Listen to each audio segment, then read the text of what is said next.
Shalom, selamat malam para pendengar yang setia mendengarkan akan siaran khotbah yang disiarkan setiap hari Sabtu malam di Radio Anugerah Bonapasogit. Di sini saya, Brother Itok Rumbayan, kembali mengudara. Dan sebelum kita masuk kepada topik yang hendak kita bahas pada malam hari ini, topik yang cukup penting bagi kita yang hidup di akhir zaman, maka saya mau menyampaikan permintaan maaf saya kepada saudara-saudari semuanya oleh karena terjadi gangguan sehingga menyebabkan siaran khotbah yang seharusnya disiarkan pada hari Sabtu malam setiap minggunya tidak bisa disiarkan oleh karena beberapa hal.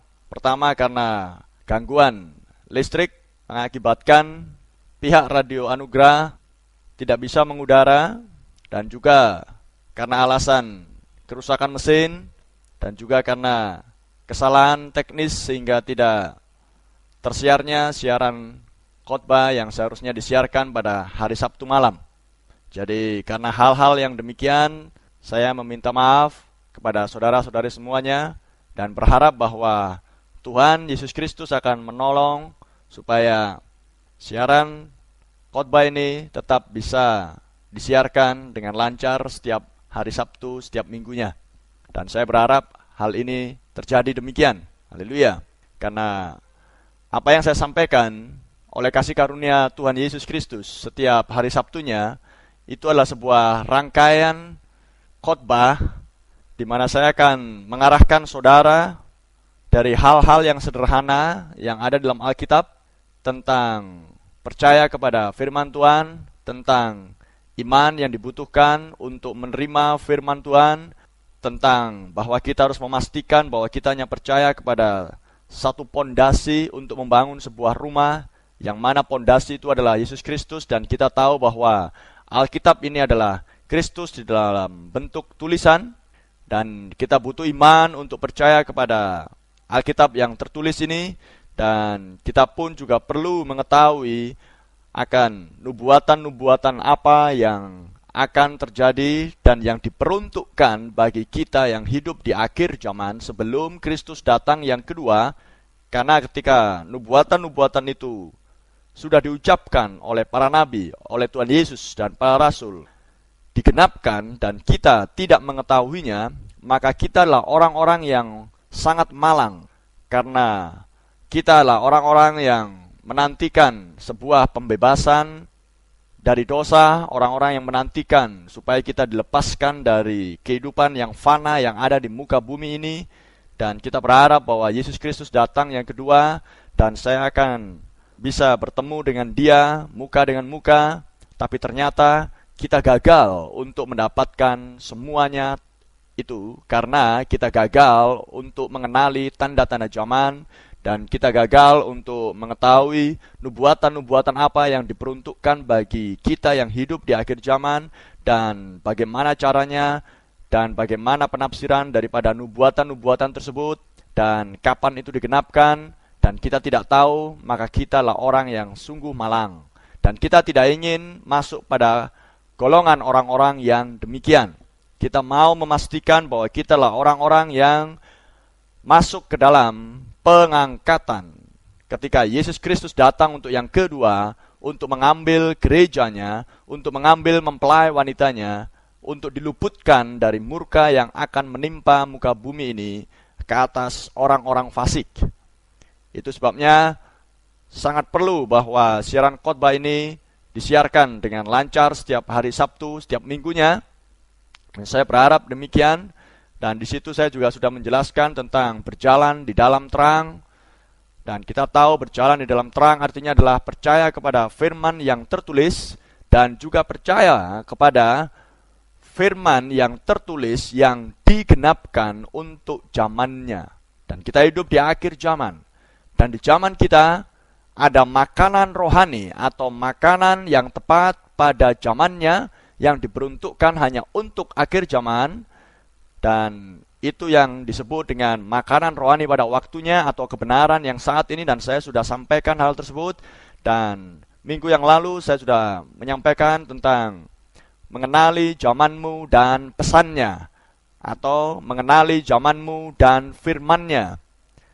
Dan kita tahu bahwa di setiap zaman melalui utusan-utusannya, maka Tuhan senantiasa mengirimkan sebuah pesan untuk membawa umatnya kembali kepada firman-Nya. Karena itulah yang menjadi keinginan Tuhan adalah supaya semua manusia diselamatkan, yaitu dengan cara mereka percaya kepada firman atau makanan rohani yang diperuntukkan bagi zaman yang bersangkutan. Itulah sebabnya betapa pentingnya kita yang hidup di akhir zaman, sebelum Kristus datang yang kedua, kita harus mengetahui dengan pasti apakah makanan rohani atau apakah pesan yang diberikan oleh Tuhan khusus untuk zaman kita.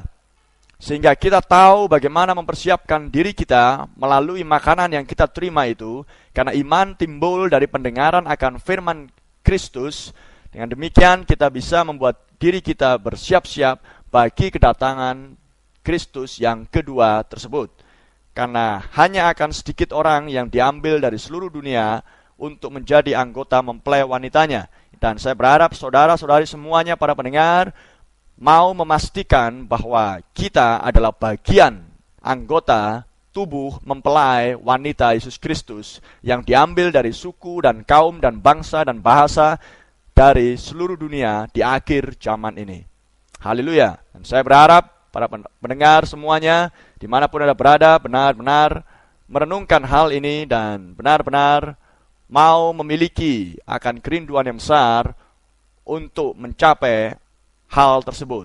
Karena di luar mempelai wanita, di luar daripada pengantin perempuan yang sudah tertulis di kitab Wahyu 19, maka kita semua akan mengalami sebuah penganiayaan yang besar yang akan dilimpahkan di muka bumi ini. Dan bahkan Alkitab mengatakan belum pernah terjadi semenjak dunia dijadikan. Haleluya. Tapi Tuhan sudah berjanji bagi mereka yang mengasihi Tuhan, bagi orang-orang yang Dia pilih sebelum dunia ada juga, maka Tuhan akan menyediakan sebuah jalan untuk mereka terluput daripada semua penderitaan dan semua penganiayaan dan kesusahan yang akan menimpa atas bumi ini. Haleluya. Jadi hanya ada dua pilihan, saudara. Pastikan saudara memilih yang benar. Haleluya. Itu sebabnya saya berani pastikan bahwa saya sedang mengkhotbahkan dan menyiarkan kepada saudara, mengumandangkan sebuah pesan yang ditujukan kepada umat Allah di seluruh dunia, yang diutus oleh Tuhan sendiri khusus untuk di akhir zaman. Dan saya mau pastikan dan katakan bahwa saya adalah salah satu atau salah seorang dari para pengkhotbah di akhir zaman ini untuk mengumandangkan pesan di akhir zaman ini, di mana pesan di akhir zaman inilah yang akan memanggil dan yang akan mendandani dan yang akan mempersiapkan mempelai wanita bagi kedatangan sang mempelai pria. Dan saya dapatkan pesan ini bukan dari diri saya sendiri, tapi karena Tuhan sudah mengutus seorang utusan di akhir zaman ini, dan sesuai dengan nubuatan yang sudah diucapkan oleh para nabi dan Tuhan Yesus dan para rasul, maka utusan yang akan mendahului kedatangan Tuhan yang kedua kali sudah harus tampil di muka bumi di akhir zaman ini, dan yang akan menyatakan sebuah pesan. Dan oleh kasih karunia Tuhan, maka pesan itu sudah saya terima bersama dengan saudara-saudara saya yang terkasih, para pengkhotbah yang setia di seluruh dunia. Maka inilah pesan yang sedang kami kumandangkan setiap hari Sabtu malam di Radio Anugerah Bonapas Sogit. Pastikan Anda mendengar pesan yang terakhir dari Tuhan di akhir zaman ini. Haleluya. Baik. Dan bagi Anda yang mau menghubungi kami, Anda bisa menghubungi kami di 0812 0812 60 60 22 22 89 89 93 93 0812 60 228993, atau di nomor HP yang lain 0812 8, 1, 7, 4, 9, 7, 4, 2, 3, 9. Saya sampaikan salam kepada para pendengar semuanya dimanapun Anda berada, baik yang di Paropo, di Lintong, Nihuta, baik yang juga di Muara maupun di Silalahi dan di tempat-tempat yang lain. Tuhan Yesus memberkati Anda semuanya. Dan sebelum kita masuk pada topik kita pada malam hari ini, mari kita tundukkan kepala dan hati kita untuk membaca akan firman-Nya. Bapa di surga, kami berterima kasih dan mengucap syukur ya Tuhan buat kasih karunia-Mu. Malam ini kami bisa mengudara kembali Tuhan dan berharap bahwa tidak ada gangguan-gangguan lagi sehingga siaran khotbah ini tidak tersiar dengan baik Tuhan. Tapi kiranya Engkau menolong Tuhan supaya setiap minggunya bisa berjalan dengan lancar Tuhan oleh kasih karunia-Mu. Tuhan, karena ini adalah sebuah pesan yang penting di akhir zaman untuk disampaikan Tuhan. Dan melalui pesan ini juga akan mencari benih-Mu yang terhilang Tuhan. Dan kalau mereka adalah benih-Mu Tuhan, maka genap apa yang dikatakan oleh Tuhan Yesus bahwa dombaku mendengarkan suara gembalanya dan aku mengenal mereka dan dombaku mengenal akan gembalanya. Tuhan, kami percaya bahwa melalui pelayanan di Radio Anugerah Bonaparte Sogit ini Tuhan, melalui siaran yang sudah disampaikan beberapa minggu ini Tuhan, dan ini adalah siaran yang ke-12 kalinya Tuhan, maka hamba percaya Tuhan, ada benih-Mu di antara para pendengar yang mana mereka sedang mendengarkan pada malam hari ini Tuhan. Tuhan, kasih karunia-Mu melawat mereka semuanya, pendengar dimanapun mereka berada, kiranya Engkau mengurapi mereka sebagaimana Engkau mengurapi hamba Tuhan. Pada saat yang menyampaikan firman-Mu dan mereka mendengar akan firman-Mu, kiranya mereka mau membuka hati mereka Tuhan, dan membuka pikiran akan rohani mereka, telinga rohani mereka, untuk menerima akan firman-Mu yang ditaburkan pada malam ini dan pada malam-malam yang selanjutnya setiap minggunya pada hari Sabtu malam. Kami serahkan semuanya, urapi dan tolong usaha-usaha hamba-Mu untuk menyampaikan firman-Mu pada malam hari ini Tuhan. Kami mohonkan semuanya Bapa di dalam nama Tuhan Yesus Kristus yang mulia. Haleluya, amin. Baik, kita akan buka Alkitab kita yang diambil dari Wahyu pasal 16 ayat yang ke-13 sampai 16. Wahyu 16 ayat 13 sampai 16. Dan aku melihat dari mulut naga dan dari mulut binatang dan dari mulut nabi palsu itu keluar 3 roh najis yang menyerupai kata. Itulah roh-roh setan yang mengadakan perbuatan-perbuatan ajaib, dan mereka pergi mendapatkan raja-raja di seluruh dunia untuk mengumpulkan mereka guna peperangan pada hari besar, yaitu hari Allah yang Maha Kuasa. Lihatlah, aku datang seperti pencuri, berbahagialah dia yang berjaga-jaga dan yang memperhatikan pakaiannya, supaya ia jangan berjalan dengan telanjang dan jangan kelihatan kemaluannya. Lalu ia mengumpulkan mereka di tempat yang dalam bahasa Ibrani disebut Harmagedon. Kita baca ayat yang lain, nas yang lain yang kita ambil dari 1 Tesalonika 4 ayat yang ke-15 sampai 18. Ini kami katakan kepadamu dengan firman Tuhan, kita yang hidup, yang masih tinggal sampai kedatangan Tuhan, sekali-kali tidak akan mendahului mereka yang telah meninggal.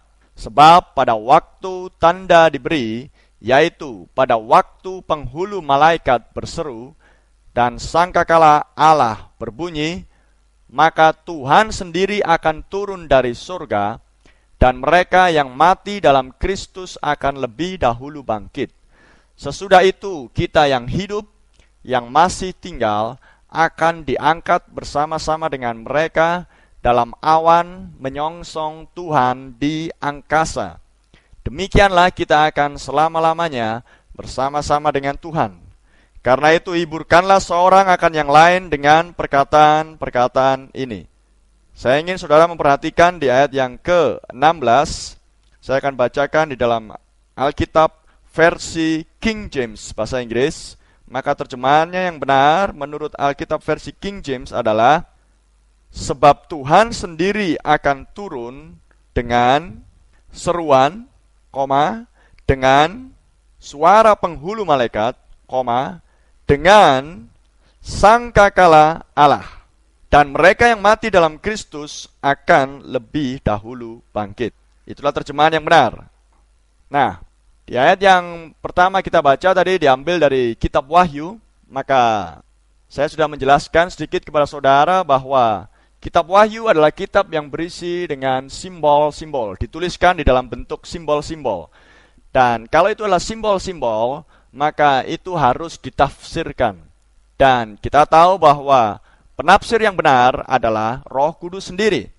Dan kita hanya perlu tahu bagaimana cara Roh Kudus menafsirkan akan setiap nubuatan yang sudah diucapkan dan yang dituliskan di dalam Alkitab kita. Dan kitab Wahyu adalah kitab yang penuh dengan misteri, rahasia Allah. Dan itu sebabnya banyak orang Kristen yang tidak suka membaca kitab Wahyu. Ataupun mereka mencoba membahas atau membaca kitab Wahyu, mereka akan seringkali memberikan komentar, wah, menakutkan ya, takut. Dan para teolog-teolog besar mencoba untuk menyelidiki apa yang dituliskan di dalam kitab Wahyu yang berisi simbol dan nubuatan-nubuatan. Dan apa yang mereka tuliskan di dalam buku-buku mereka, itu pun tidak bisa menjelaskan secara gamblang dan jelas dan secara detail tentang arti daripada setiap simbol-simbol yang ada di dalam Alkitab. Maka dengan demikian, kita mengetahui bahwa kita hanya butuh satu oknum, dan itu adalah Kristus yang adalah Roh Kudus sendiri untuk menjelaskan apa yang sudah dia ucapkan dan dituliskan oleh Rasul Yohanes pada saat dia di Pulau Patmos dan mendapatkan penglihatan-penglihatan yang hebat ini, dan semuanya dituliskan di dalam kitab Wahyu. Dan bagi saya pribadi, kitab Wahyu adalah kitab yang sangat penting untuk saya ketahui sebagai seorang yang percaya, dan saya butuh untuk mengetahuinya karena apa yang tertulis dalam kitab Wahyu itu adalah berbicara tentang kedatangan Kristus yang kedua, dan bagaimana kita harus mempersiapkan diri, dan bagaimana kita mengetahui apakah saya adalah bagian dari mempelai wanitanya atau saya bukan bagian dari mempelai wanitanya. Itu sebabnya kitab Wahyu harus disingkapkan, dibuka, dijelaskan setiap arti dari simbol-simbol itu, supaya mendatangkan sebuah kepastian, karena iman adalah sebuah kepastian. Iman bukan menduga-duga, tapi iman adalah sebuah kepastian. Haleluya, amin. Dan iman timbul dari pendengaran akan firman Kristus. Haleluya. Dan malam ini kita akan berbicara tentang misteri kedatangan Kristus yang kedua. Dan kalau berbicara tentang kedatangan Kristus yang kedua, maka peristiwa itu hanya akan bisa terjadi ketika kita berada di akhir zaman. Dan tentunya kita harus perlu memiliki sebuah pembuktian dari Alkitab yang tertulis tentang tanda-tanda akhir zaman, supaya kita mengetahui benar bahwa kita memang hidup di akhir zaman. Dan saya sudah menjelaskan pada minggu-minggu yang sebelumnya tentang mengenali zamanmu dan pesannya. Maka kita mau pastikan, dan saya mau pastikan, dan saya mau katakan dengan tegas bahwa kita sedang hidup di akhir zaman, atau kita hidup di zaman yang terakhir dari zaman-zaman yang sudah Tuhan tetapkan bagi bangsa-bangsa di luar Yahudi. Karena mempelai wanita diambil dari bangsa-bangsa di luar Israel, atau yang disebut dengan bangsa-bangsa kafir. Dan inilah zaman yang terakhir di mana pintu anugerah atau kasih karunia hendak ditutup sebentar lagi. Tapi sebelum benih yang terakhir dari anggota mempelai wanita Yesus Kristus mendengar dan percaya dan menghidupi akan pesan yang terakhir dari Tuhan untuk memanggil mempelai wanitanya, domba-dombanya, maka anugerah pintu kasih karunia itu masih terbuka. Itu sebabnya saya rindu semua pendengar mau memastikan untuk masuk melewati pintu itu, sebab Yesus adalah pintu tersebut. Amin. Maka baiklah setiap mereka mendengar, memastikan masuk pada pintu itu dan masuk ke dalam kandangnya Tuhan yang sudah dipersiapkan oleh Tuhan sebelum dunia ada, karena hanya di tempat itulah maka tidak ada penghakiman. Karena Roma 8 ayat 1 katakan, Barang siapa yang ada di dalam Kristus sekarang, amen, di zaman ini, melalui pesan di akhir zaman, maka mereka akan diluputkan dan tidak akan terkena penghukuman. Tidak ada lagi penghukuman bagi mereka yang ada di dalam Kristus sekarang. Amen. Dan alangkah hal yang sangat malang, seperti yang terjadi pada orang-orang Yahudi pada saat kedatangan Kristus yang pertama adalah mereka gagal untuk mengenali tanda-tanda zaman, seperti yang dituliskan di Matius 16 ayat 1 sampai dengan ayat 3. Tuhan Yesus menegur, memarahi akan orang-orang Yahudi itu karena mereka sedang menantikan Mesias, tapi mereka gagal untuk mengenali tanda-tanda zaman. Itu sebabnya kita perlu mengenali tanda-tanda zaman di zaman kita ini untuk bisa memastikan bahwa kita hidup di akhir zaman dan bahwa kedatangan Kristus yang kedua sudah sangat dekat. Dan saya mau katakan kepada para pendengar, abaikan dan jangan mau dengarkan perkataan orang-orang yang mengatakan bahwa kedatangan Kristus masih lama, yang mengatakan bahwa dari sejak dulu ini adalah akhir zaman, tapi toh nggak datang-datang juga Yesus.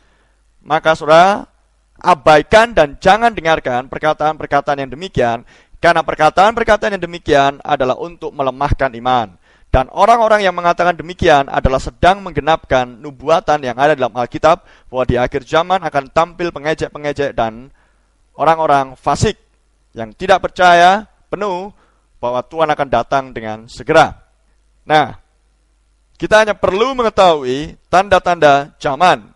Dan saya sudah sebutkan di minggu-minggu yang sebelumnya bahwa tanda-tanda zaman seperti yang dikatakan di Alkitab antara lain adalah gempa bumi, peperangan antar bangsa dengan bangsa yang lain, terjadi kelaparan, terjadi penderitaan umat manusia dan lain sebagainya. Dan kalau tentang peperangan, tentang gempa bumi, tsunami, maka hal-hal tersebut sudah pernah berlangsung jauh sebelum di zaman kita pun hal-hal itu sudah terjadi. Maka itu adalah tanda-tanda yang sifatnya umum. Kita perlu untuk mengetahui tanda-tanda zaman yang sifatnya sangat khusus dan hanya terjadi di akhir zaman. Amen. Maka seperti yang minggu-minggu lalu sudah saya jelaskan bahwa ada beberapa tanda yang sangat khusus yang harus terjadi di akhir zaman. Antara lain adalah dipulihkannya Israel menjadi sebuah bangsa yang merdeka, di mana Israel memproklamirkan kemerdekaannya pada tahun 1948 pada bulan Mei.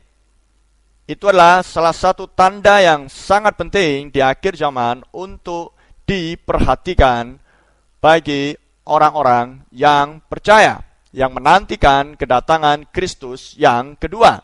Tapi bagi saudara yang tidak menantikan kedatangan Kristus yang kedua, maka saudara tidak akan pernah tertarik untuk memperhatikan tanda akhir zaman, di mana Israel dipulihkan secara politik menjadi sebuah negara yang merdeka, berdiri sendiri pada tahun 1948. Sebab inilah penggenapan dari apa yang sudah dinubuatkan oleh para nabi dan dinubuatkan oleh Tuhan Yesus Kristus sendiri. Saya akan bacakan ayatnya, yaitu diambil dari Lukas 21 ayat yang ke-20 sampai 28 atau 24. Apabila kamu melihat Yerusalem dikepung oleh tentara-tentara, ketahuilah bahwa keruntuhannya sudah dekat. Kita tahu bahwa Yerusalem dikepung oleh tentara Romawi yang dipimpin oleh Jenderal Titus pada tahun 70 Masehi, atau sekitar 40 tahun setelah penyaliban. Maka Yerusalem dikepung oleh tentara Romawi.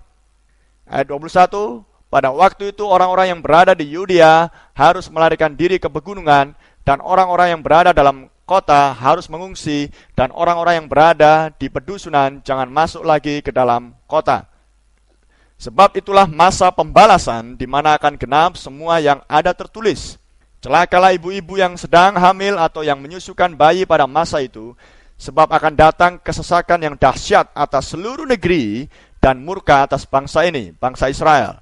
Dan mereka akan tewas oleh mata pedang dan dibawa sebagai tawanan ke segala bangsa. Perhatikan saudara, segala bangsa. dan Yerusalem akan diinjak-injak oleh bangsa-bangsa yang tidak mengenal Allah, bangsa-bangsa kafir, bangsa-bangsa di luar Israel, sampai genaplah zaman bangsa-bangsa itu. Dan di sini Tuhan Yesus sudah menubuatkan bahwa Israel akan dicerai-beraikan, Yerusalem akan dikuasai oleh bangsa-bangsa di luar Israel, dan Tuhan sudah memperingatkan bagi mereka yang hidup di zaman itu, mereka harus mengungsi. Mereka harus keluar dari kota Yerusalem supaya tidak tertimpa akan malapetaka yang didatangkan oleh karena mereka sudah menolak dan menyalibkan Mesias mereka sendiri. Dan setiap pelanggaran akan firman Tuhan akan mendatangkan sebuah penghukuman. Dan inilah penghukuman yang Tuhan timpakan ke atas Yerusalem pada tahun 70 Masehi, di mana Yerusalem dikepung oleh tentara Romawi, dan tentara Romawi akhirnya membunuh orang-orang Yahudi yang ada di dalam kota itu, dan darah pun mengalir sampai ke pintu gerbang Yerusalem. Dan apa yang terjadi? Yerusalem benar-benar dikuasai oleh segala bangsa, dikatakan di ayat yang ke-24, artinya untuk pertama kalinya Yerusalem sudah dikuasai oleh bangsa kafir di luar Israel, yaitu pada saat orang-orang Yahudi itu dibawa sebagai budak dan tawanan masuk ke Babel, Nebukadnezar. Itulah bangsa yang pertama yang menguasai Yerusalem. Dan kemudian dari situ lahirlah Media Persia, kemudian kerajaan Yunani, dan kekaisaran yang terakhir adalah bangsa Romawi. Dan Yerusalem diinjak-injak oleh bangsa-bangsa yang tidak mengenal Allah.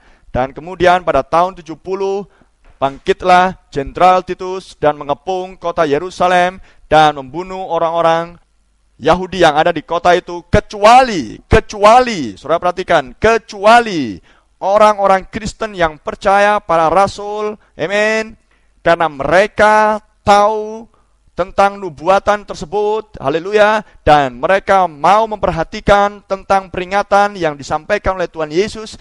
Itu sebabnya sebelum tentara-tentara Romawi mengepung Yerusalem, maka mereka sudah melarikan diri, naik ke pegunungan-pegunungan dan keluar dari kota Yerusalem, haleluya, karena mereka memperhatikan nubuatan yang disampaikan oleh Yesus Kristus. Maka hal yang sama, saudara, bagi kita yang hidup di akhir zaman, maka bagi mereka yang mau memperhatikan dengan sungguh-sungguh, berdoa dengan sungguh-sungguh, meminta pengertian dengan sungguh-sungguh dari Tuhan tentang nubuatan-nubuatan yang bakal terjadi, yang sudah dinyatakan khusus untuk akhir zaman ini, maka bagi mereka yang sungguh-sungguh meminta pengertian, mereka akan diluputkan dari murka, dari penghakiman yang akan melanda akan muka bumi ini. Hal yang sama terjadi sebelum Yerusalem dikepung oleh tentara-tentara Romawi, maka orang-orang Kristen yang sejati terluput karena mereka keluar dari Yerusalem, tapi mereka yang tetap tinggal di Yerusalem, mereka sangat bangga dengan bait sucinya mereka. Mereka berpikir bahwa masih ada Tuhan di dalam bait suci mereka, padahal sudah tidak ada Tuhan lagi di sana. Karena Tuhan mereka, Yesus Kristus, justru mereka salibkan di atas kayu salib. Sehingga mereka yang tertinggal di Yerusalem, mereka menjadi binasa. Dan dari sejak tahun 70, maka orang-orang Yahudi tercerai-berai ke seluruh bangsa yang ada di muka bumi. Tapi Tuhan tidak pernah lalai akan janjinya.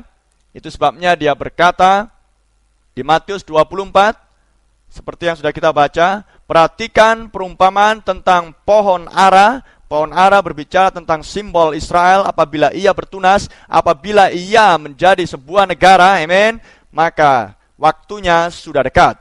Dan di Lukas 21 ayat yang ke-28 ini, dengan bangkitnya Israel secara politik menjadi sebuah negara, maka Tuhan Yesus memperingatkan juga kepada kita di ayat yang ke-28, apabila semuanya itu mulai terjadi, bangkitlah dan angkatlah mukamu, angkatlah wajahmu, sebab penebusanmu sudah dekat, sebab penyelamatanmu sudah dekat. Haleluya.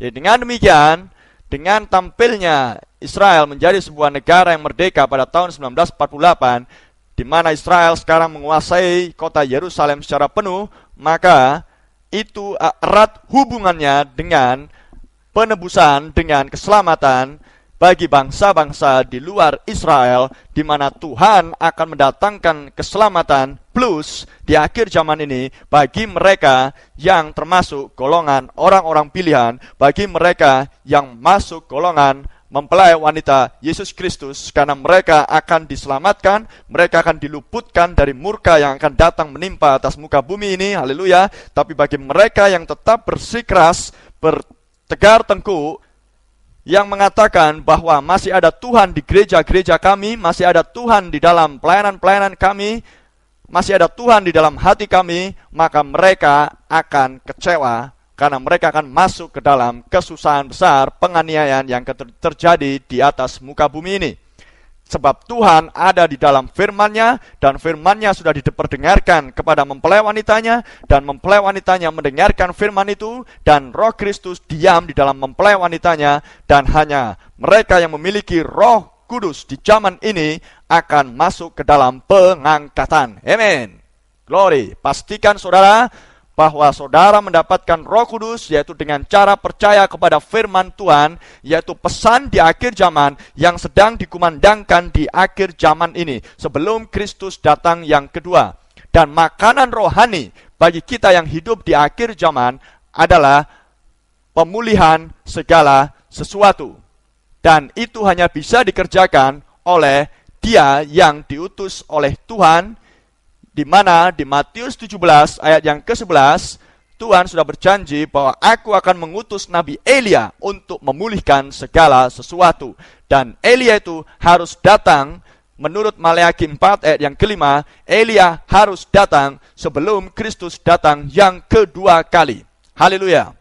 Karena kedatangan Nabi Elia adalah untuk memulihkan iman anak-anak Allah di akhir zaman, untuk kembali kepada doktrin ajaran yang sudah disampaikan oleh rasul-rasul di kisah para rasul di gereja mula-mula.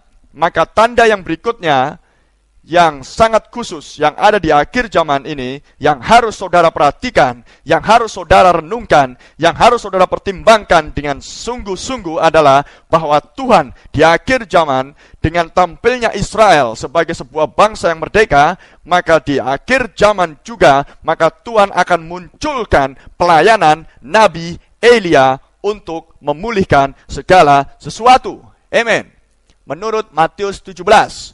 Dan saya percaya bagi saudara yang percaya kepada Alkitab yang tertulis, yang tidak mempertanyakan yang tertulis ini, maka sebaiknya kita percaya dan jangan kita mencoba untuk menafsirkan melampaui yang tertulis seperti yang dikatakan oleh Tuhan Yesus, yang dikatakan oleh Rasul Paulus, yang dikatakan oleh Nabi Musa. Karena dengan kita mencoba menafsirkan firman yang tertulis, maka kita sudah akan berhadapan dengan Tuhan, karena kita dianggap sebagai seorang yang sudah menambah dan mengurangi firman Tuhan. Matius 17 ayat yang ke-11, saudara baca secara demikian dan jangan mencoba untuk menafsirkan. Matius 17 ayat 11, jawab Yesus, memang Elia akan datang dan memulihkan segala sesuatu. Saudara perhatikan, Elia akan datang dan memulihkan segala sesuatu. Jadi Yesus datang bukan untuk memulihkan segala sesuatu, tapi Yesus berjanji bahwa Elia akan datang dan memulihkan segala sesuatu. Itu tertulis. Tanpa saudara perlu menafsirkan, saudara seharusnya berdoa, Tuhan, kapan Elia akan datang? Dan kapan pekerjaan pemulihan segala sesuatu akan dikerjakan? Amin. Dan kalau Elia datang, tolong tunjukkan di mana dia, dan bagaimana dia, dan siapa dia, karena saya perlu dipulihkan. Haleluya. Itulah seorang anak Allah yang sejati, memiliki suatu kerendahan hati dan memiliki suatu penantian yang benar bahwa dia mau mendapatkan Kristus di dalam hatinya. Percaya kepada firman yang tertulis dan tunggu waktunya sampai yang tertulis itu digenapkan menjadi hidup di zamannya, di zaman yang sudah ditentukan oleh Tuhan. Kemudian kita baca lagi di ayat yang lain, di Markus pasal yang ke-9. Maka Markus 9 ayat 11 dan 12 dikatakan, lalu mereka bertanya kepadanya, kepada Yesus, mengapa ahli-ahli Taurat berkata bahwa Elia harus datang dahulu? Ayat 12, jawab Yesus, memang Elia akan datang dahulu. Perhatikan, Elia akan datang dahulu dan memulihkan segala sesuatu. Haleluya. Hanya bagaimanakah dengan yang ada tertulis mengenai anak manusia, bahwa ia akan banyak menderita dan akan dihinakan. Amin. Elia akan datang. Jangan saudara bingung dengan pernyataan yang berikutnya. Elia sudah datang. Karena itu berbicara tentang pelayanan Elia yang ada di Lukas 1 ayat 17. Berbicara tentang Yohanes Pembaptis. Lukas 1 ayat 17. Dan ia akan mendahului Tuhan dalam roh dan kuasa Elia. Siapa dia? Dia adalah Yohanes Pembaptis. Lukas 1 ayat 13 sampai 17. Dan pelayanan Yohanes Pembaptis tidak memulihkan segala sesuatu. Karena pekerjaan pemulihan segala sesuatu hanya akan dikerjakan di akhir zaman. Itulah sebabnya Maleaki pasal yang keempat sudah menubuatkan yang demikian. Maleaki 4 ayat yang kelima. Sesungguhnya aku akan mengutus Nabi Elia kepadamu menjelang atau sebelum datangnya hari Tuhan yang besar dan dahsyat itu. Dan saya percaya para teolog manapun akan setuju dengan saya bahwa hari Tuhan yang besar itu adalah berbicara tentang kedatangan Kristus yang kedua. Haleluya. Maka dengan demikian, tanpa perlu mencoba untuk menafsirkan, saudara dan saya akan setuju bahwa sebelum Kristus datang yang kedua, maka Nabi Elia harus tampil lagi ke muka bumi untuk melakukan sebuah pekerjaan yang besar. Dan pekerjaan yang besar itu adalah seperti yang sudah dikatakan oleh Tuhan Yesus di Matius 17 dan di Markus 9, bahwa Elia akan datang untuk memulihkan segala sesuatu. Jadi dengan merdekanya Israel menjadi sebuah bangsa secara politik dan akan tampilnya pelayanan Nabi Elia, dua tanda ini adalah tanda yang sangat khusus yang hanya digenapkan di akhir zaman sebelum Kristus datang yang kedua kali. Paham saudara? Amen. Dan untuk mengerti dan untuk memahami akan bagaimana Kristus akan datang untuk yang kedua kali, maka saudara dan saya perlu untuk mempelajari dan mengetahui bagaimana pola kedatangan Kristus yang pertama.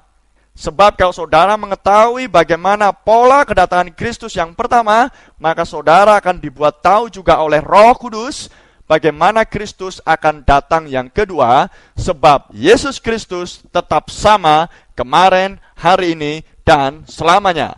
Seperti kedatangan dia yang pertama, maka demikianlah kedatangan dia yang kedua.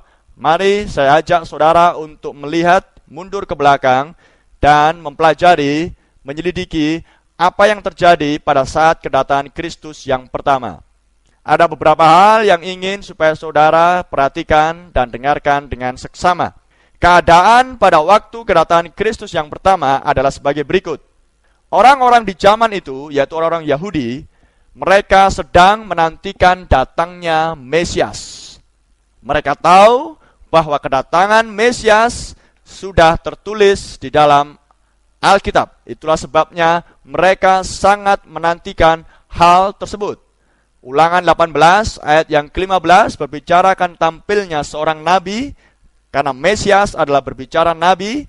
Dan dengan tampilnya Yesus di muka bumi, dia adalah nabi besar, dia adalah Mesias, dia adalah seorang yang menggenapkan Ulangan 18 ayat 15. Dan kalau saudara baca di Yohanes pasal yang pertama dan di Matius 17 tadi, maka orang-orang Yahudi pun juga sedang menantikan kedatangan Nabi Elia. Amen. Mereka ingin mengetahui kapan Elia akan datang. Dan kemudian, hal yang lain adalah orang-orang Yahudi yang sedang menantikan kedatangan Nabi Elia di zaman itu, mereka adalah orang-orang yang sangat religius, orang-orang yang sangat rohaniah. Mereka bukan penyembah berhala, karena mereka adalah orang-orang Israel asli, dan hanya Yahudi, Israel lah bangsa satu-satunya yang mengenal Allahnya dengan benar. Samaria dan Israel adalah dua bangsa, dua ras yang sama-sama sedang menantikan datangnya Mesias. Tapi bangsa-bangsa kafir tidak memiliki ide sama sekali tentang Mesias. Dan orang-orang Yahudi ini sangat religius, sangat saleh. Mereka orang-orang yang beribadah. Mereka lah orang-orang yang sungguh-sungguh dalam melayani Tuhan mereka. Tapi didapati mereka sungguh-sungguh salah. Karena mereka melayani Tuhan mereka tanpa sebuah pengertian yang benar. Itulah keadaan kondisi mereka pada saat kedatangan Kristus yang pertama. Dan hal yang lain adalah, pada saat kedatangan Kristus yang pertama, maka umat milik kepunyaannya, orang-orang Yahudi itu, sudah terbagi-bagi ke dalam beberapa kelompok-kelompok. Dan masing-masing kelompok berpegang pada penafsirannya masing-masing akan firman yang tertulis dari Kejadian sampai Maleaki. Ada kelompok Farisi, ada kelompok Saduki, dan kelompok-kelompok para imam dan yang lainnya. Dan kondisi yang berikutnya adalah mereka lah sangat bangga dengan bait suci mereka. Mereka sangat setia kepada tradisi mereka dan bersandar kepadanya. Sehingga Tuhan Yesus perlu menegur mereka tentang ketaatan mereka melakukan adat istiadat Yahudi, tapi justru dengan demikian membuat firman Tuhan menjadi tidak efektif, tidak berdampak bagi hidup mereka. Sebab mereka sangat setia dengan tradisi mereka, sampai mereka gagal untuk mengenali bahwa Yesus adalah Mesias mereka. Sangat bangga dengan bait suci mereka, bangga dengan bangunan itu. Kemudian mereka adalah orang-orang yang paham betul tentang isi kitab-kitab suci. Mereka hafal, mereka tahu dari Kejadian sampai Maleaki. Tapi walaupun mereka mengetahui kitab-kitab suci dan menyangka bahwa mereka beroleh hidup kekal dengan menyelidiki kitab-kitab suci, namun mereka gagal untuk mengenali tanda-tanda zaman. Mereka sedang menantikan Mesias.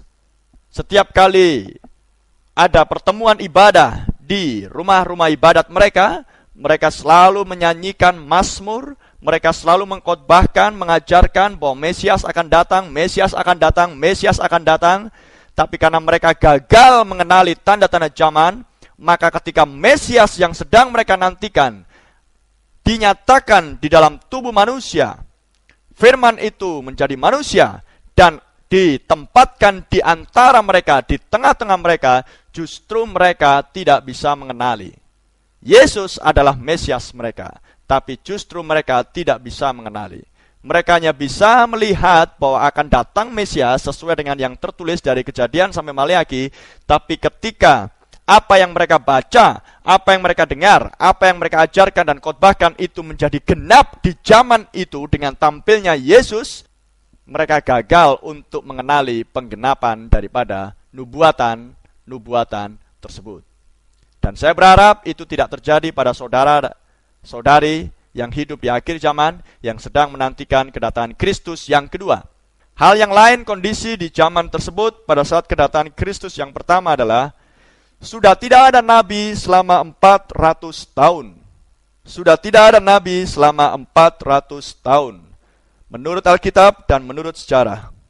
Karena Israel membutuhkan nabi. Sedangkan ada nabi saja, dan Tuhan selalu kirimkan nabi-nabinya, Israel selalu memberontak Tuhan. Apalagi sekarang Israel tidak memiliki nabinya lagi. Maka apa yang terjadi? Sudah barang tentu. Muncul banyak penafsiran akan firman yang tertulis, dan mereka masing-masing menganggap dirinya benar. Dan hal yang lain yang paling mengerikan di zaman kedatangan Kristus yang pertama adalah Mesias sudah berada di muka bumi selama 30 tahun, karena Yesus mulai mengajar, melayani pada usia 30 tahun menurut Alkitab, di kitab Lukas. Dan Mesias sudah berada di muka bumi selama 30 tahun, sudah berjalan-jalan di antara mereka, namun hanya segelintir, hanya sedikit orang yang mengetahui keberadaan Mesias tersebut. Saudara paham? Maka dengan demikian, kita bisa mengetahui dan memastikan dan tidak akan salah bahwa kedatangan Kristus yang pertama bukan terjadi dalam sekejap mata, tapi adalah sebuah proses. Saya ulangi, kedatangan Kristus yang pertama bukan terjadi dalam sekejap mata, tapi adalah sebuah proses. Amin? Karena Yesus sebagai Mesias baru mulai mengajar dan berkhotbah pada usia 30 tahun. Berarti Mesias sudah ada di bumi selama 30 tahun, tapi hanya segelintir, hanya sedikit orang yang mengetahui. Amin? Sekarang, karena kita hidup di akhir zaman dan kita sedang menantikan kedatangan Kristus yang kedua, maka saya mau tunjukkan kepada saudara bagaimana kondisi orang-orang di akhir zaman sebelum Kristus datang yang kedua. Kita bandingkan dengan kedatangan Kristus yang pertama, karena untuk bisa mengenali kedatangan Kristus yang kedua dengan cara yang benar, saudara harus benar-benar mengetahui persis apa yang terjadi pada saat kedatangan Kristus yang pertama. Karena Kristus tidak pernah berubah kemarin, hari ini, dan selamanya. Dan saya berharap setelah mengetahui kondisi ini, maka segera saudara bergegas untuk menyelaraskan konsep cara berpikir saudara yang selama ini saudara tahu dari para pengajar saudara tentang kedatangan Kristus yang kedua. Maka sekarang bergegaslah untuk merubah konsep itu dan menyelaraskan dengan pikiran Kristus di dalam firman-Nya tentang kedatangan Kristus yang kedua, supaya saudara didapati selamat pada saat Dia datang yang kedua, dan saudara akan terluputkan dari murka yang akan menimpa bumi ini. Oke, kondisi zaman dan keadaan orang-orang di kedatangan Kristus yang kedua adalah sebagai berikut. Kita hidup di akhir zaman. Tadi saya sudah tunjukkan tanda-tandanya yang sangat khusus dan spesifik. Maka apa yang terjadi di akhir zaman ini? Sebagian mereka yang mengklaim dirinya Kristen dan yang percaya bahwa Yesus adalah anak Allah, hanya sebagian saya katakan, yang menantikan kedatangan Kristus. Hanya sebagian saja orang-orang Kristen di akhir zaman ini yang benar-benar mengajarkan dan mengkhotbahkan dan yang sedang menantikan kedatangan Kristus yang kedua. Tapi masih disaring lagi. Dari mereka yang menantikan kedatangan Kristus yang kedua di akhir zaman, hanya sebagian kecil saja, amin, hanya sebagian kecil saja yang benar-benar juga menantikan akan datangnya Nabi Elia sebelum kedatangan Kristus yang kedua.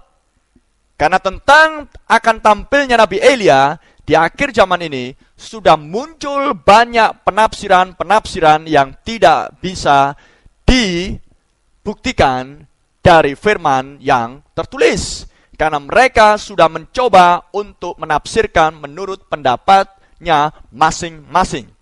Saya tunjukkan penafsiran yang sudah beredar di zaman sekarang. Yesus berjanji bahwa Elia akan datang untuk memulihkan segala sesuatu, tetapi orang mencoba untuk menafsirkan sendiri. Sebagian orang berkata bahwa Elia adalah Yesus Kristus, dan bahwa Yesus sudah menyelesaikan dan sudah menggenapkan pemulihan segala sesuatu dengan kedatangan Dia yang pertama. Maka saya katakan, penafsiran ini pun sudah jelas-jelas salah. Karena Yesus berjanji, Elia akan memulihkan segala sesuatu. Dan kedatangan Kristus yang pertama bukan untuk memulihkan segala sesuatu. Kedatangan Kristus yang pertama adalah untuk melakukan pekerjaan penebusan bagi orang-orang milik kepunyaannya. Penafsiran yang lain tentang akan datangnya Nabi Elia. Elia itu adalah hamba-hamba Tuhan. Elia adalah Roh Kudus yang ada pada diri hamba-hamba Tuhan. Maka dengan demikian, penafsiran ini pun tidak benar karena tidak sesuai dengan yang tertulis. Orang mencoba untuk menafsirkannya sendiri. Karena jelas dikatakan hanya ada satu Elia. Amen? Hanya ada satu Elia dari Tisbe, hanya ada satu Elisa, hanya ada satu Elia, Yohanes Pembaptis. maka Elia yang akan datang sebelum Kristus datang yang kedua pun hanya ada satu Elia, bukan hamba-hamba Tuhan. Itu adalah penafsiran dari kedagingan. Ada lagi yang mengatakan bahwa Elia itu adalah, Elia adalah gereja-gereja Pak, yang akan memulihkan segala sesuatu. Pertanyaan saya, gereja mana yang memiliki kebenaran yang full, yang 100%? Dan gereja mana yang menantikan datangnya Nabi Elia? Saya ingin tahu. Lagi-lagi, penafsiran dari kedagingan. Dan satu hal lagi, gereja sudah jatuh ke dalam dosa sejak abad yang ketiga. Saya belum akan menjelaskan hal ini. Gereja sudah jatuh pada abad yang ketiga dengan menerima konsep manusia dan menggantikan firman dengan kredo dan dogma. Maka gereja perlu dipulihkan. Gereja perlu dipulihkan. Maka dengan demikian gereja tidak bisa memulihkan dirinya sendiri. Maka kalau gereja sudah jatuh dan butuh dipulihkan, itulah sebabnya Tuhan berjanji, aku akan mengutus Nabi Elia untuk memulihkan segala sesuatu. Maka dengan demikian, pendapat yang tadi dinyatakan tidak benar. Maka kedatangan Nabi Elia di akhir zaman adalah sangat-sangat penting. Amin. Karena sebelum Kristus datang yang kedua, Nabi Elia harus datang dan memulihkan segala sesuatu. Kondisi keadaan di akhir zaman yang lain berikutnya adalah, di akhir zaman, orang-orang sangat religius, rohania, sangat saleh, dan rajin datang beribadah, sama seperti orang Yahudi di zaman-zaman kedatangan Kristus yang pertama, sangat rohania, sangat saleh, sangat sungguh-sungguh, tapi sungguh-sungguh salah. Kenapa sungguh-sungguh salah? Ya, karena berjalan menurut penafsiran dan pengertiannya sendiri, bukan menurut pengertian yang benar dari Alkitab. Hal yang lain yang terjadi di akhir zaman adalah orang-orang Kristen sudah terpecah-pecah dan terbagi-bagi ke dalam banyak kelompok-kelompok. Dan setiap kelompok mempertahankan penafsirannya masing-masing. Itulah sebabnya Rasul Paulus menegur orang-orang Korintus di 1 Korintus 3 ayat 3-5, karena mereka sudah mencoba untuk mengkelompok-kelompokkan dirinya. Aku dari golongan Apolos, aku dari golongan Paulus, aku dari golongan ini dan golongan itu. Sudah lihat? Benih denominasi sudah ada di zaman gereja awal. Dan sekarang benih itu sudah menjadi matang dengan munculnya banyak kelompok-kelompok organisasi-organisasi, dan masing-masing mengklaim mereka memiliki kebenarannya dan mempertahankan penafsirannya masing-masing.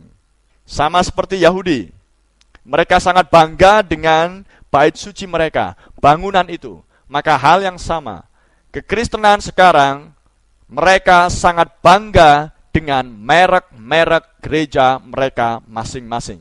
Dan mereka berani mempertahankan gerejanya mereka masing-masing, dan bahkan berani untuk berkelahi satu dengan yang lain hanya gara-gara mau mempertahankan bangunan gereja, mempertahankan doktrin mereka, mempertahankan kepercayaan mereka, mempertahankan penafsiran mereka, mempertahankan merek gereja organisasi mereka. Dan apa yang terjadi? Maka hal tersebut merusakkan persaudaraan di kalangan kekristenan, mengakibatkan perpecahan di mana-mana, dan yang menjadi korban adalah jemaat-jemaat yang tidak tahu apa-apa. Saudara perhatikan dengan baik-baik, karena di akhir zaman tercatat lebih dari 3.000 merek gereja yang ada di seluruh dunia.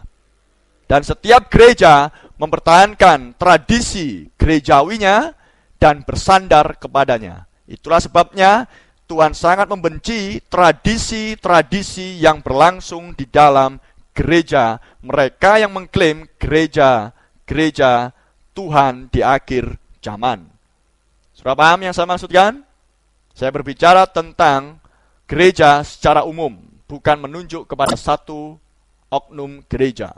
Kemudian kondisi yang lain yang terjadi di akhir zaman, sama seperti orang-orang Yahudi, tahu kitab-kitab suci dan menyangka mereka memiliki hidup kekal, padahal mereka sudah jauh dari firman Tuhan. Maka hal yang sama di akhir zaman, muncul banyak orang-orang pandai, orang-orang cendekiawan, orang-orang yang intelektual, tahu kitab-kitab suci.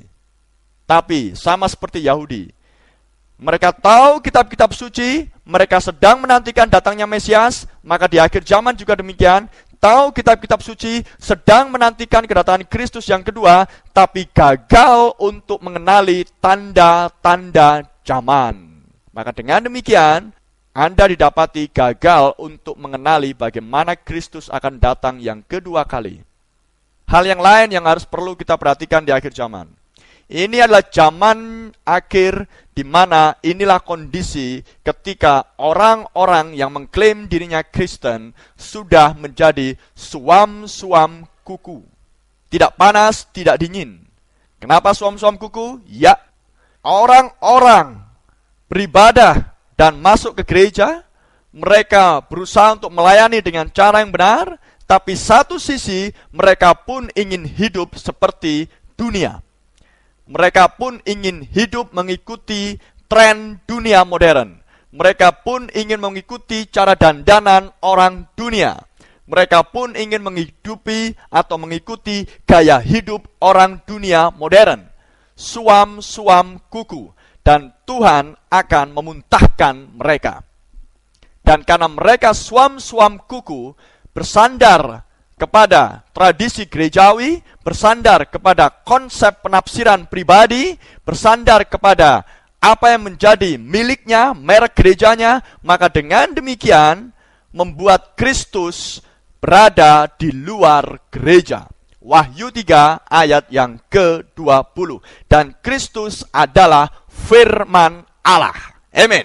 Maka dengan demikian, dengan kita menjadi suam-suam kuku, bersandar dan sangat setia kepada merek-merek gereja, bersandar dan setia kepada tradisi-tradisi gerejawi, bersandar dan setia kepada konsep-konsep manusia, kredo dan dogma, maka dengan demikian menyingkirkan Kristus dari dalam gerejanya sendiri. Itulah yang terjadi, dan itulah pemandangan yang paling buruk yang pernah ada di dalam Alkitab.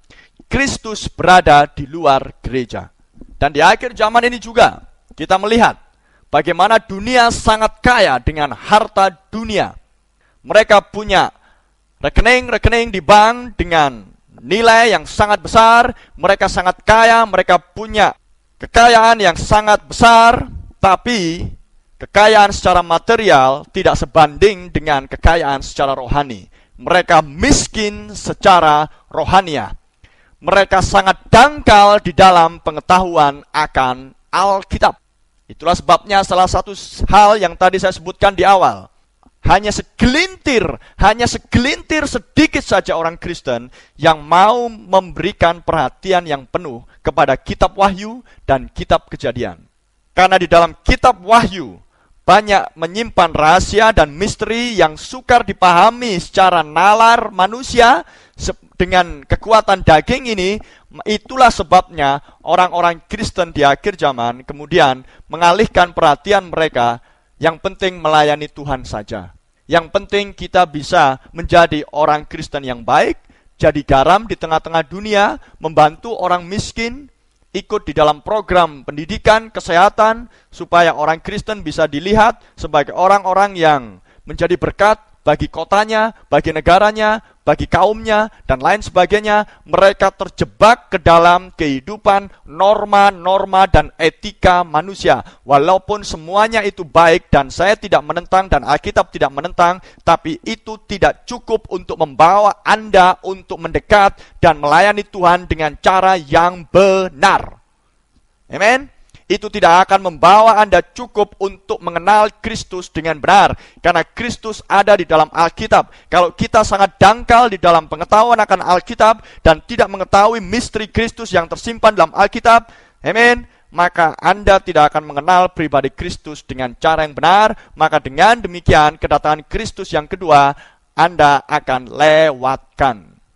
Sudah paham? Orang sudah masuk dan terjebak dalam kondisi-kondisi mengubah karakter katanya. Kita harus memiliki kehidupan yang baru katanya. Seminar tentang ekonomi kerajaan Allah, seminar tentang pembaharuan bagi negara kita, seminar tentang ini dan itu. Tapi hanya sedikit sekali khotbah dan pengajaran yang memfokuskan dan yang berjalan secara kontinu dan berkelanjutan untuk membahas tentang misteri-misteri Kristus yang terdapat di dalam Alkitab, khususnya di dalam kitab Wahyu dan di dalam kitab Kejadian. Saudara, Kristus ada di dalam firman-Nya, dan itu dari Kejadian sampai Wahyu. Kondisi yang lain di akhir zaman yang terjadi adalah orang-orang Kristen sudah terlihat angkuh dan arogan dan sombong dan tidak punya kerendahan hati. Amin, saudara? Ketika firman Tuhan dinyatakan di akhir zaman, banyak orang Kristen langsung melakukan penghakiman. Hati-hati nabi palsu, hati-hati penyesatan, dan lain sebagainya. Orang yang rendah hati akan selalu berusaha untuk menyelidiki kebenaran dari apa yang dia dengar, bukan langsung menghakimi.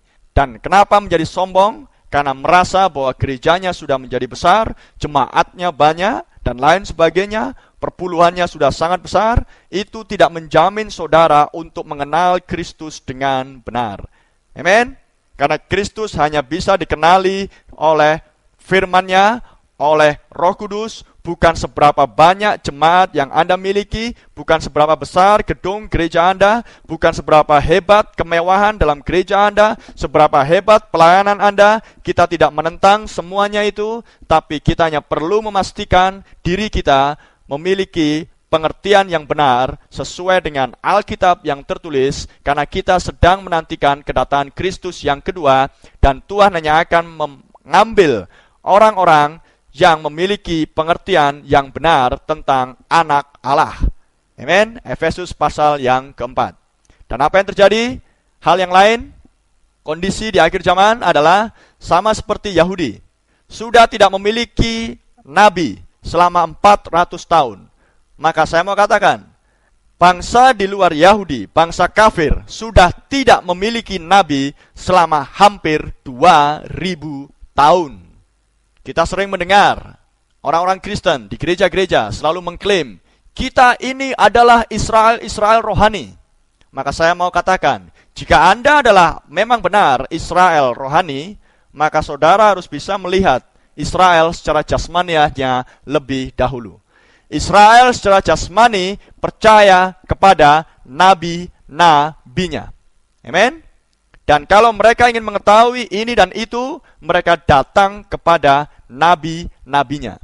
Dan sekarang pertanyaan saya, jika di akhir zaman tidak ada nabi dan sudah tidak dilawat oleh pelayanan nabi selama hampir 2000 tahun, nabi yang seperti apa, Brother Rito? Nabi yang seperti Musa, Yeremia, Yeskiel, Yohanes Pembaptis, Tuhan Yesus sendiri. Lalu kalau tidak ada nabi-nabi yang memiliki kualitas pelayanan yang seperti itu, apa yang terjadi dengan umat Allah di akhir zaman? Tentunya, itulah yang terjadi. Sama seperti orang-orang Yahudi itu. Mereka akan menganggap dirinya masing-masing benar. Dan mereka akan berpegang pada kebenarannya masing-masing. Hal yang sama, itulah sekarang kenapa muncul banyak sekte, banyak merek-merek gereja, lebih dari 3000 merek gereja, satu sama lain.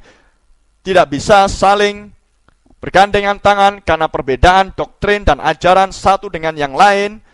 Dan tentunya banyak menghasilkan ribuan penafsiran dari satu ayat firman. Saudara lihat, dan masing-masing berpegang pada kebenarannya masing-masing. Saya tidak menentang gereja, tapi saya menyatakan fakta yang terjadi di dalam kalangan kekristenan di akhir zaman sebelum Kristus datang yang kedua. Saudara harus masuk ke gereja. Saudara harus beribadah sebagai orang Kristen di dalam gereja. Saya pun sangat menentang orang-orang yang mengklaim dirinya percaya Yesus Kristus tapi tidak pernah datang ke gereja. Seharusnya Anda harus datang beribadah di gereja. Tapi yang menjadi nasihat saya sesuai dengan Alkitab adalah jangan bersandar kepada merek gereja saudara. Jangan pernah bersandar kepada kredo dan dogma gereja. Jangan bersandar kepada tradisi dan adat istiadat gerejawi. Tapi bersandar sajalah. Taruh pengharapanmu, taruh imanmu ke dalam satu pondasi yang tidak bisa berubah dan yang kuat dan yang kokoh, yang adalah Yesus Kristus. Dan Kristus adalah firman Allah itu sendiri. Haleluya, amin. bersandarlah kepada Kristus, maka saudara akan aman. Amen. Glory. Itulah yang mau saya nasihatkan kepada saudara-saudari semuanya, para pendengar dimanapun Anda berada, supaya kita tahu mempersiapkan diri bagi kedatangan Kristus yang kedua. Terpujilah nama Tuhan. Haleluya. Kita akan akhiri siaran khotbah kita pada malam hari ini. Tuhan Yesus memberkati semuanya. Mari kita tundukkan kepala. Tuhan, kiranya Engkau memberkati para pendengar dimanapun mereka berada. Kiranya mereka Kau tambahkan iman dan pewahyuan dan pengertian supaya mengenal Kristus dengan cara yang benar. Tuhan, hamba-Nya berharap supaya mereka benar-benar memastikan bahwa mereka adalah bagian dari umat pilihan-Mu di akhir zaman yang siap bagi kedatangan-Mu yang kedua. Apapun yang mereka butuhkan, Tuhan, kiranya Engkau menggenapkan dan mencukupinya. Haleluya. Dalam nama Tuhan Yesus kami mohonkan dan berdoa. Amin. Brother Itok Rumbayan mengucapkan Tuhan berkati dan selamat malam.